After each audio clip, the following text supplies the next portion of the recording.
Sim, vamos lá. Aqui, isso aqui tudo é o que a gente chama de placa de prototipagem, tá? No ESP32.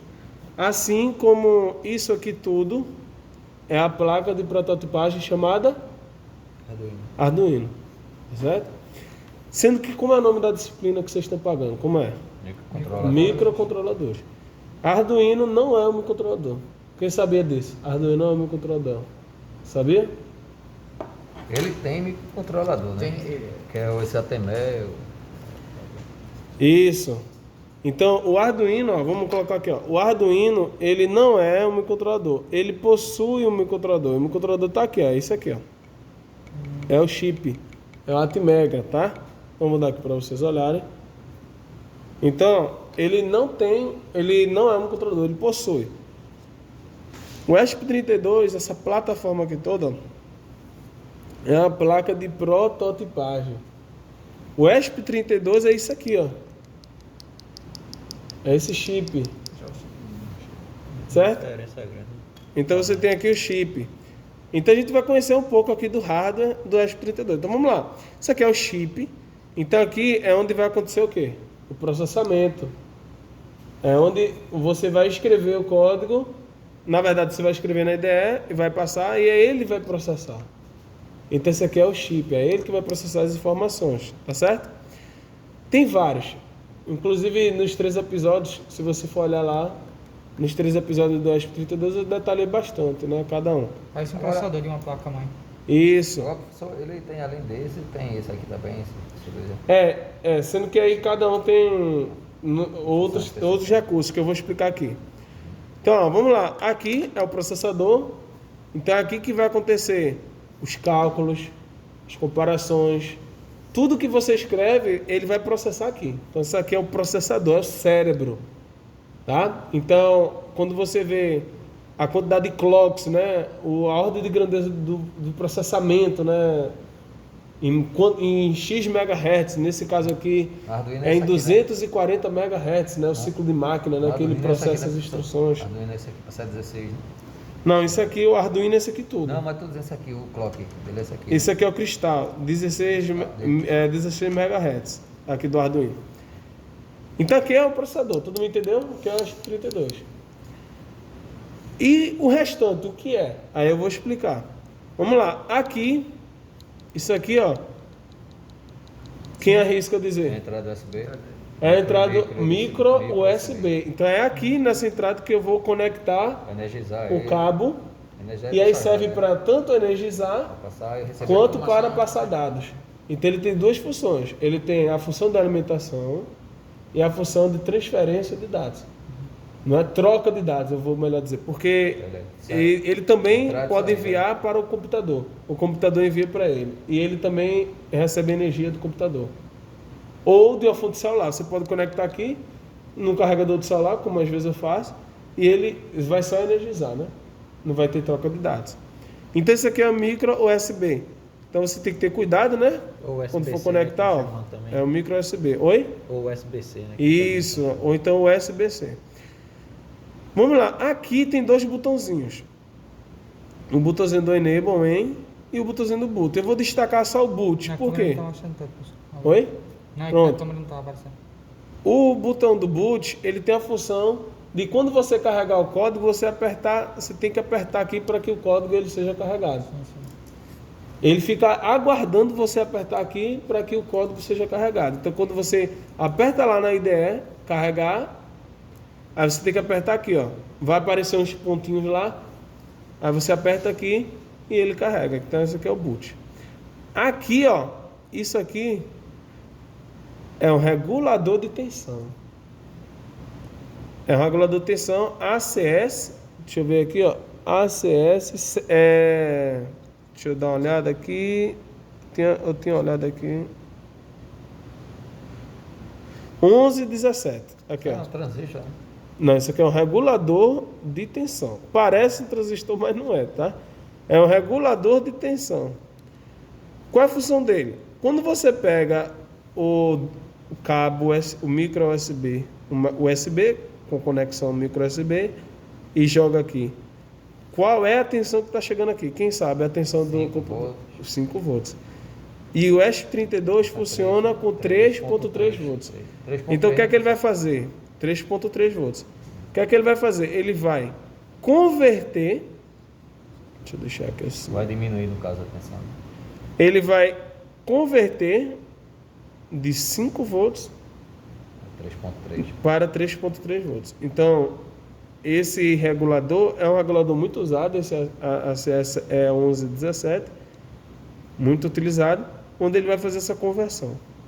Certo? Todo mundo entendeu porque eu preciso fazer essa conversão? Porque precisa desse chip aqui Sim, sim. para converter nos níveis lógicos de tensão. Uhum. Então isso é muito importante porque em um computador, em componentes eletrônicos no seu celular, normalmente nem todos os componentes eletrônicos funcionam Com a mesma atenção. com a mesma tensão. Ou a gente chama assim, os mesmos níveis lógicos, né, de tensão. E aí você precisa ter conversores que distribuam de forma adequada para cada componente eletrônico. Tá certo? Vamos lá, aqui próximo. Esse aqui, isso aqui, ó. É feito uma fonte de a fonte do computador que divide, né? Que no caso é 1220, só vai para 5, vai para 3.2. Isso, exatamente. Bom exemplo. Esse chipzinho aqui é o CP, né? É o CP, deixa eu ver, olha de novo aqui. CP2102. Esse CP2102, ele tem a função de converter o sinal, né, que chega aqui para cá. O que é isso?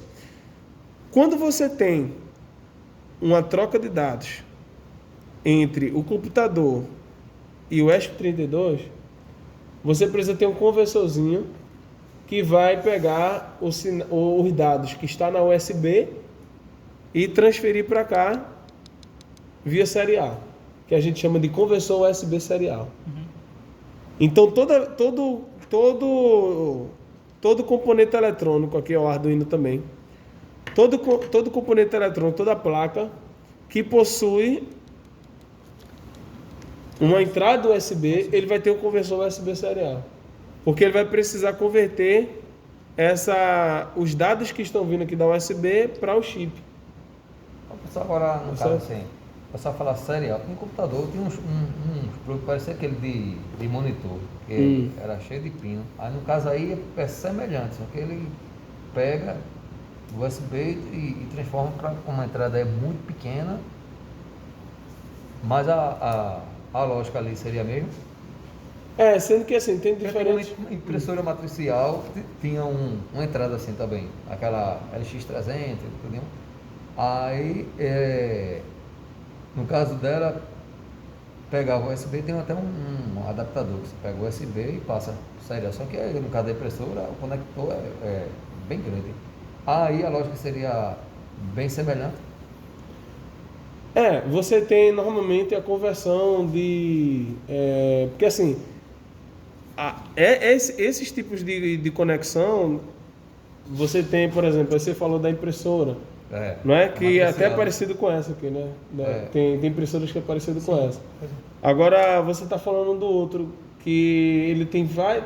Acho que tem vários pinos, tem vários pinos bem pequenininhos. Monitor, parece Isso, eu sei qual é. VGA, né? Então parece Agora o serial, no caso aí, seria, para esse exemplo, comparando com o computador, tudinho, ela é aquela impressora matricial. Aí tem atrás, né? Serial. A lógica de transmissão seria semelhante aí com esse? A lógica que ele vai transmitir, que você vai passar esses dados para cá, é porque assim, normalmente a USB tem níveis de tensão diferentes. E aí ele converte para TTL, que a gente chama serial.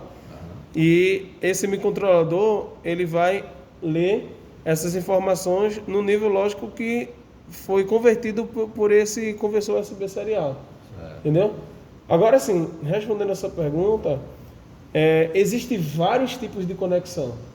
Existem vários tipos de de cabos, vários tipos de conexão, de conectores, né? Vários tipos de protocolos de comunicação. Não é? Se a gente for ver rede de computadores, aí tem Ethernet, tem um protocolo, USB tem outro protocolo, aí tem o RS mais antigo, 485, tem outro protocolo.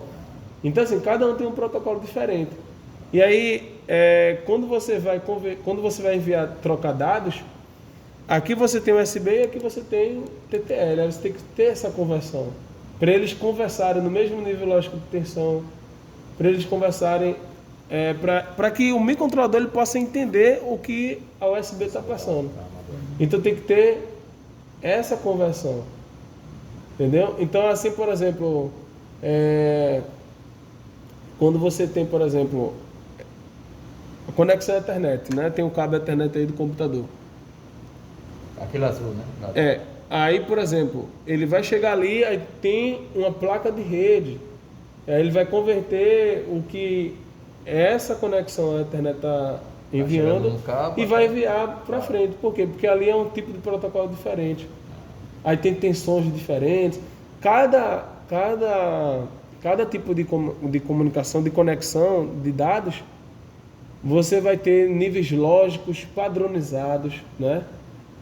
Taxa, isso é muito importante, taxa de comunicação. Então tem, por exemplo, a Ethernet, ele pode transferir muitos bits por segundo. Tanto é que o Wi-Fi, quando você conecta o Wi-Fi e compara com a Ethernet, o Wi-Fi tem velocidade bem menor. Então, cada tipo de comunicação tem a velocidade, tem níveis de tensão. E aí, quando você está conversando com tipos de comunicação diferentes, você precisa ter um conversor. E é isso que ele está fazendo aqui. Ele está convertendo os níveis de tensão, velocidade, ele está fazendo toda essa comunicação. Equalizar, ficar no mesmo nível. Exatamente, ficar no mesmo nível. Ele não pode conversar. Na verdade, ele não vai nem conversar, não vai acontecer nada. É só transferir. Né? Se você não tiver o conversor USB serial, não vai acontecer nada. Não vai haver resposta nenhuma. É feito um intérprete, no caso. Sendo que, se a gente for comparar, por exemplo... É que nem uma coisa de energia desse que fica no poste, ele não recebe em alta tensão e baixa?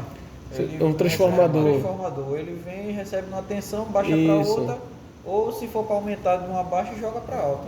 É mais ou menos isso aí. Aí ele está tanto fazendo a conversão de níveis lógicos de tensão, a conversão de velocidade. Aqui no caso aí é um negócio mais aprofundado, né? Que é só tensão, tensão, os dados, o protocolo de um para o outro que é diferente, ele faz essa transferência, essa mudança aí. Né? Não é Isso. simples feito uma energia, um transformador. Agora sim, isso aqui é puramente hardware, né? Não tem alguém que chegou aqui e fez um programa para cá para ele, não, tá? Eu não programo o conversor USB serial. Ele é um conversor de níveis lógicos de tensão, de velocidade ali, né? Então, basicamente... Aí é o microcontrolador também? Não, isso não é microcontrolador, eu não programo ele, tá? Isso aqui, ele só, assim como o regulador de tensão, você joga a tensão aqui, ele joga a tensão na saída. Aqui é a mesma coisa, eu vou colocar os dados aqui e na saída ele vai colocar, pronto. E na saída aqui ele vai colocar os dados padronizados para o ESP32 receber. Vários contatos aí, no caso aí internamente tem vários transistores, vários componentes que está projetado para essa função. Exatamente, está projetado para aquela função. Aí tem que olhar no seu... Conta lógica também. Isso, mas tem que olhar no datasheet. Então, por exemplo, vocês já viram que existe, por exemplo, temporizadores. Já viu que existem temporizadores? E aí esses temporizadores, esses chips, eles têm uma temporização específica. Por quê? Porque os componentes ali são específicos. Ninguém chegou lá e digitou um programa. Mas ele está programado para aquilo ali. Ou melhor, Fabricado, né? ele foi fabricado para funcionar daquela forma, entendeu? É diferente disso aqui. Por quê? Porque aqui eu tenho eu tenho uma computação, tenho um hardware que eu posso alterar o funcionamento dele de acordo com a programação. Aqui não, aqui eu tenho o quê? Eu tenho valores de resistências, capacitâncias, flip-flops aqui dentro, resistores, tudo fixo, para funcionar daquele jeito lá. Tá certo? E aqui tem os... Aqui, ó, nessa lateral aqui eu tenho as entradas digitais, a GPIO. Isso aqui eu já falei nos vídeos passados. Se você for lá na playlist de 10x32 vai ter. Aí aqui tem o seu pino 3.3 volts. Tem 3 vídeos lá, né? Isso, 3.3 volts. Aqui tem o GND. Aí aqui tem os pinos que tem funções, como eu falei aqui, capacitivas, né? Que a função de touch, de você tocar e ele identificar, de entradas analógicas. Essa função Tá? capacitiva, professor, Tem várias, é só quando vários toca modelos aqui. em algo orgânico, porque a gente vê a área capacitiva, tocar o fio que o senhor comentou, né? O filamento. Se tocar no metal, tocar na madeira, alguma coisa, mas quando toca no dedo da pessoa, ou talvez até de um animal, um gato, sei lá, aí ele reage diferente, né? Porque assim, qual é o princípio de funcionamento? Quando você toca, você varia a capacitância. Quando você toca, você varia a capacitância, né? Capacitância do capacitor ali. E aí, quando você toca, você pode estar alterando, por exemplo, uma resistência. Você pode estar alterando o dielétrico do capacitor. Tem que ver. E um contato, assim, orgânico no caso. A gente não observa muito isso. Se pegar o filtro, colocar na madeira, em algum metal, é mais difícil. Agora, tem que ver qual é a natureza e as características de fabricação do capacitor para saber como ele vai alterar a sua capacitância. Por exemplo, tem capacitância que altera só com a mudança do dielétrico que está no meio ali, por exemplo, a mudança da temperatura, ele pode alterar o ar, enfim, tem várias condições, tem vários tipos de capacitores. Mas aí, Especificamente, eu não sei exatamente qual é esse modelo de capacitor. Eu sei que se eu tocar o dedo aqui, ele altera. Mas vai depender do modelo, do princípio de funcionamento do capacitor que você está tratando. Tem vários, certo? Pronto, e assim, basicamente esses vão ser aqui os recursos que nós vamos utilizar, tá? E aí, mais para frente, eu vou detalhar os outros componentes, tá? De forma detalhada, né? Mas, no geral, é isso aqui. O boot, a entrada micro USB, o regulador de tensão, o conversor USB e o chip, tá? E aqui, a GPIO, que a gente chama, a GPIO, né? A pinagem, os GPIO quer dizer pinos de proposição geral de entrada e saída, input e output. E a gente vai estar utilizando eles, tá certo? Tem um outro... Tem alguma aqui, dúvida? Né? Aqui, com força integrada aqui. Ou é impressão minha? Onde tem esse pino? Ah, sim, esqueci aqui de avisar aqui, ó. Isso aqui é a antena dele, né? Ó. Tem a antena do Wi-Fi? Ó, é a antena do Wi-Fi. Esqueci de avisar, muito importante. E essa...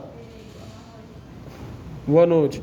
Essa antena aqui, ela é também chamada do tipo balun, porque é a antena que ela já possui um casamento de impedâncias que favorece a máxima transferência de potência ativa. O que isso quer dizer? Que quando você enviar o sinal Wi-Fi, você está utilizando ela não vai ter muita perda de sinal, tá?